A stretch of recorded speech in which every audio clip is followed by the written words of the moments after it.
नमस्कार, मैं हूं आशुतोष और आप देख रहे हैं टेलीकास्ट न्यूज़। केंद्र सरकार ने आम बजट भी पेश कर दिया और बिहार में महागठबंधन की सरकार भी स्थिर है।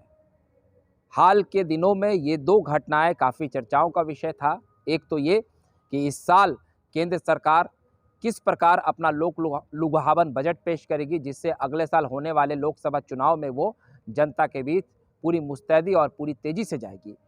तो वहीं दूसरी तरफ नरेंद्र मोदी के रास्ते में जो सबसे बड़ा रोड़ा बनने जा रहे हैं वो है नीतीश कुमार। चलिए, तो अब हम बात उसी पर करते हैं। जनता को लुभाने के लिए तो मोदी सरकार ने बजट पेश कर दिया। बजट में कई घोषणाएं हैं, आपने उनको पढ़ा और सुना भी होगा। तो अब हम बात करेंगे नीतीश कुमार की। हमने एक वीडियो भी पूर्व में बनाया था कि नीतीश कुमार ही एक ऐसे नेता है जिससे नरेंद्र मोदी को काफ़ी डर लगता है। तो नीतीश कुमार फिर एक बार बोल चुके हैं कि वो पूरी तरीके से बर्बाद हो जाएंगे, लेकिन वो अब बीजेपी के साथ कोई समझौता नहीं करेंगे। जब बीजेपी ने अपने 2 दिवसीय कार्य समिति की बैठक में ये प्रस्ताव पारित की कि अब नीतीश के साथ समझौता नहीं, तब नीतीश कुमार ने भी रिएक्शन में ये बातें कही।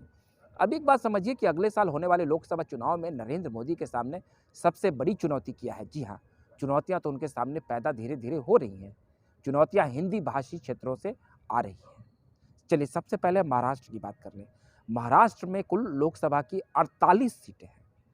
यहाँ पर जिस तरीके से बीजेपी ने अपना ऑपरेशन लोटस चलाया और एकनाथ शिंदे को शिवसेना से तोड़ा और शिवसेना के कई बागी विधायक उनके साथ खड़े हुए और बीजेपी ने मिलकर एक समझौता किया और बीजेपी के फडणवीस डिप्टी सीएम बन गए, ऐसा किसी ने सोचा भी नहीं था।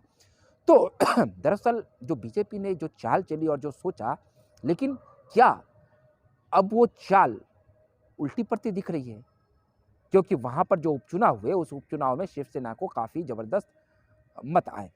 तो अब फिर से वहां पर बाला साहब ठाकरे को लेकर जो हवा बन रही है और जो सेंटिमेंट्स आ रहे हैं और जिस तरीके से उद्धव ठाकरे धीरे धीरे शिवसेना को फिर संगठित कर रहे हैं, तो क्या ये हिंदी भाषी क्षेत्र के अंतर्गत आने वाला ये जो महाराष्ट्र में 48 लोकसभा सीटें हैं वो बीजेपी के लिए चुनौती पैदा होगी? मत भूलिए कि शिवसेना और बीजेपी ने मिलकर एक साथ यहाँ पर चुनाव लड़ा था और बीजेपी ने क्लीन स्वीप वहाँ पर किया था। वहीं अब हम बात अगर यूपी की कर लें, तो यूपी में भी बीजेपी ने क्लीन स्वीप किया था।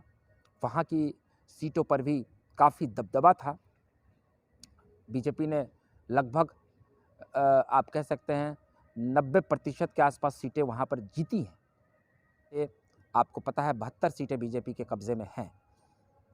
झारखंड और बिहार की बात कर ले तो बिहार में नीतीश कुमार, जिस तरीके से बिहार में 40 सीटें हैं, तो उस 40 में से 39 पर एनडीए ने कब्जा जमाया था, लेकिन नीतीश कुमार बीजेपी के साथ थे।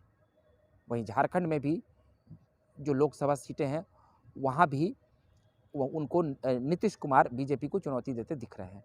तो इन 3-4 जो हिंदी भाषी क्षेत्रों के जो ये राज्य हैं, इन राज्यों में बीजेपी को नीतीश कुमार नुकसान पहुंचाने की पूरी कोशिश कर रहे हैं और वो गोलबंदी कर रहे हैं। नीतीश कुमार एक अलग समीकरण को गढ़ने में लगे हुए हैं। वो उद्धव ठाकरे से भी बात कर रहे हैं, तो वहीं हेमंत सोरेन से बात कर रहे हैं और अखिलेश यादव से भी उनकी बात हो रही है, क्योंकि वहाँ पर तेजस्वी प्रसाद यादव भी हैं और वो दोनों संबंधी भी लगते हैं। और बिहार तो है ही।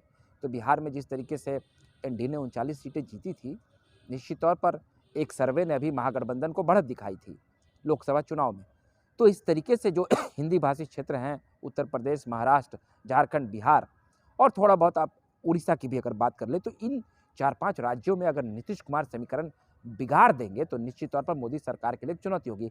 इसलिए केंद्र सरकार और बिहार के मुख्यमंत्री नीतीश कुमार के बीच कोई समझौते को लेकर बात तो चली तो होगी, लेकिन कभी नीतीश कुमार किन्हीं मुद्दों पर नहीं मानते हैं, तो कभी नरेंद्र मोदी भी इन मुद्दों पर नहीं मानते हैं। तो नरेंद्र मोदी और नीतीश कुमार की एक टकराहट अगले लोकसभा चुनाव में निश्चित तौर पर कोई ना कोई एक नया गुल खिलाएगी। या तो जनता सीधे तौर पर नीतीश कुमार को पटकनी कर दे, उसे खारिज कर दे, या फिर नीतीश कुमार अपने मिशन में कामयाब हो गए और वो नरेंद्र मोदी को चुनौती देंगे। तो देखना ये होगा कि नीतीश कुमार की इस चुनौती से नरेंद्र मोदी किस तरीके से निपटते हैं। अगर आपको हमारे वीडियो अच्छा लगा हो तो कृपया कर लाइक, सब्सक्राइब और शेयर कर दें।